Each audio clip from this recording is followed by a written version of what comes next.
Hello friends, ಹೇಗಿದ್ದೀರಾ? ನಾನು ನಿಮ್ಮ ರಶ್ಮಿ. ಇದು ಬುಧವಾರದ ವ್ಲಾಗ್. ಬುಧವಾರ ಮಾರ್ನಿಂಗ್ ನಾವು ರೀಚ್ ಆಗಿದ್ದು ಅರೌಂಡ್ 6:30 ಆಗಿತ್ತು. ಗುಲ್ಬರ್ಗಕ್ಕೆ ಬಂದ ಕೂಡಲೇ ಮನೆಗೆ ಬಂದು ಫ್ರೆಶ್ ಅಪ್ ಆದ್ವಿ. ಹಸ್ಬೆಂಡ್ ಬಂದಿದ್ದರು ಕರ್ಕೊಂಡು ಹೋಗೋದಕ್ಕೆ. ಬಸ್ ಸ್ಟ್ಯಾಂಡಿಂದ ನಮ್ಮ ಮನೆ ತುಂಬ ಸನಿಹಾನೆ.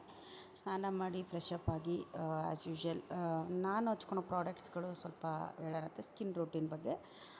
ಬೇಸಿಗೆ ಇರೋದ್ರಿಂದ ಸನ್ಸ್ಕ್ರೀನ್ ಬೇಕೇ, ಮಾಯ್ಶ್ಚರೈಸರ್ ಮತ್ತು ಲಿಪ್ ಬಾಮ್ ಅಷ್ಟೇ ಹಚ್ತೀನಿ. ದೇವ್ರ ಮನೆಗೆ ಪೂಜೆ ಮಾಡಿ ನಮ್ಮ ಅತ್ತೆಯವರು ರೊಟ್ಟಿ ಮಾಡಿದರು ಬಿಸಿ ಬಿಸಿ ಬೆಳಗ್ಗೆನೇ. ಇಲ್ಲ ಆಲ್ಮೋಸ್ಟ್ ಟಿಫನ್ಗಿಂತ ಅಡುಗೆನೇ ರೆಡಿ ಆಗೋದು. ಬೆಳಗ್ಗೆ ಮಮ್ಮಿ ಕಳಿಸಿದ ಬಾಕ್ಸ್ ಎಲ್ಲ ನೋಡ್ತಾ ಇದ್ದೆ. ಎಲ್ಲರೂ ಅಂದ್ಕೊಂಡಿರ್ಬೇಕು ಇದರಲ್ಲಿ ಐಸ್ ಕ್ರೀಮ್ ಇದೆ ಅಂತ. ಅದೇ ಇದರಲ್ಲಿರೋದು ಐಸ್ ಕ್ರೀಮ್ ಅಲ್ಲ. ಏನಿದೆ ಅಂತಂದರೆ ಓಪನ್ ಮಾಡ್ತೀನಿ, ನೀವೇ ನೋಡಿ. ರವೆ ಉಂಡೆ ಅಮ್ಮ ಮಾಡಿದ್ದಾರೆ. ರವೆ ಉಂಡೆ ತುಪ್ಪದಲ್ಲೇ ಮಾಡ್ತಾರೆ ಅಮ್ಮ, ತುಂಬ ಚೆನ್ನಾಗಿರುತ್ತೆ. ಅಮ್ಮ ಎಷ್ಟೊಂದು ಅಡುಗೆ ಮಾಡಿ ಕಳಿಸಿದ್ದಾರೆ, ಶೇಂಗಾ ಹಿಂಡಿ ಅದು ಇದು ಅಂತೆಲ್ಲ. ಎಲ್ಲ ತೆಗ್ದು ನೋಡ್ತಾ ಇದ್ದೆ. ಆಮೇಲೆ ಋತುನು ಬೇಕು ಅಂತ ಅಡುಗೆ ಮನೆ ತನಕ ಬಂದಳು. ಅವಳಿಗೂ ಕೊಟ್ಟೆ, ಅವಳು ತಿಂದಳು. ಎಲ್ಲರೂ ತಿಂದರು ಮನೆಯಲ್ಲಿ. ಅಡುಗೆಗೆ ರೆಡಿ ಮಾಡ್ತಾಯಿದ್ದೆ. ಹಸ್ಬೆಂಡ್ ಹೋಗಿ ಬೋಟಿ ತೊಗೊಂಬಂದರು. ಸೊ ಅನ್ನ ಮಾಡೋಕ್ಕಿಟ್ಟೆ ಒಂದು ಕಡೆ, ಒಂದು ಸೈಡ್ ಬೋಟಿ ಸುಕ್ಕ ಮಾಡಿದೆ. ರೊಟ್ಟಿ ರೆಡಿ ಇತ್ತು. ಎಲ್ಲ ಕೆಲಸ ಮುಗಿಸಿ ಅಡುಗೆದೆಲ್ಲ ಮುಗಿಸ್ಕೊಂಡು ಬಟ್ಟೆ ಹೋಗಿ ಬಟ್ಟೆ ವಾಶ್ ಮಾಡಿ. ಬೇಸಿಗೆಯಲ್ಲಿ ನಾವು ಊರಿಗೆ ಹೋಗೋದ್ರಿಂದ ನಮ್ಮ ಅತ್ತೆಗೆ ಬೇಜಾರಾಗ್ತಿತ್ತು ಮನೆಯಲ್ಲಿ. ಸೊ ಅವರು ಸಂಡಿಗೆ ಪಾಪಡ್ ಮನೆಯಲ್ಲೇ ಮಾಡ್ತೀವಿ ನಾವು ಯಾವಾಗಲೂ. ಹಂಗೆ ಈ ವರ್ಷವೂ ಮಾಡಿದರು. ನಾ ಬರುವಾಗ ಮೆಣಸಿನ್ಕಾಯಿ ತಂದಿದ್ದರೆ ಮಸಾಲೆ ಖಾರ ಹಾಕಬೇಕು ಅಂತ ಮೆಣಸಿನ್ಕಾಯಿ ತೊಗೊಂಬಂದಿದ್ದೆ ಊರಿಂದ ಬರ್ತಾ.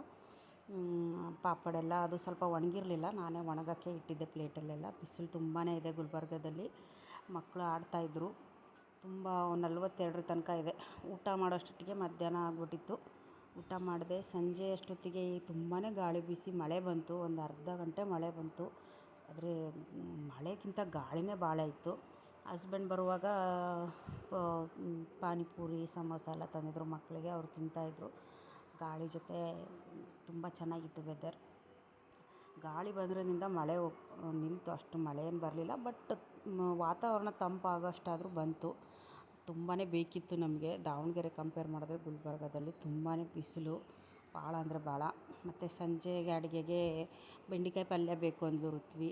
ಬಿಸಿ ಬಿಸಿ ಅನ್ನ, ಬೆಂಡೆಕಾಯಿ ಪಲ್ಯ, ರೊಟ್ಟಿ ಎಲ್ಲ ಊಟ ಮಾಡಿ ಮಲಗಿದ್ವಿ. ನೈಟು ನಾನು ಆರ್ವಿ ನಮ್ಮ ರೂಮಲ್ಲಿ ಅವಳು ಮೈಟಿ ಲಿಟಲ್ ಭೀಮ್ ನೋಡಬೇಕು ಅಂದ್ಲು. ಅವಳ ಜೊತೆ ನೋಡ್ತಾ ಮಲಗಿದ್ವಿ.